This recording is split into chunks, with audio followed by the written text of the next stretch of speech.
সিডমিরগঞ্জ শালনগ্রাম কামিল মাদ্রাসায় 2025 সালের নিয়মিত গভর্নিং বডি যথানিয়মে তফসিল ঘোষণা করা হয়েছে, নির্বাচনের তারিখ ও স্থান ঘোষণা করা হয়েছে এবং সেটা আজকে 6 নভেম্বর রোজ আজকে বৃহস্পতিবার এই ভোট অনুষ্ঠিত হচ্ছে। শান্তি শৃঙ্খলা এবং সুষ্ঠুতার সাথে ভোট অনুষ্ঠিত হচ্ছে। ভোটের প্রার্থীর সংখ্যা হলো 7 জন, একজন নিষ্ক্রিয় হয়েছে, 6 জন নির্বাচন করতেছে। ভোটের মোট সংখ্যা হলো 1329 জন। এ পর্যন্ত ভোট শান্তি শৃঙ্খলায় হচ্ছে এবং আমি সার্বক্ষণিক ভোট কেন্দ্র বুথ সহ বাইরে পায়চারি করতেছি এবং পর্যবেক্ষণ করতেছি। প্রশাসন, প্রিজাইডিং অফিসার এবং সহকারী প্রিজাইডিং পুলিংরা যথানিয়মে ভোট সরকারি পদ্ধতিতে ভোট গ্রহণ করতেছে।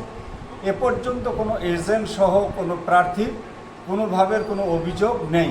আশা করি শেষ পর্যন্ত থাকবে না, শান্তি শৃঙ্খলার সাথে ভোট শেষ হবে ইনশাআল্লাহ।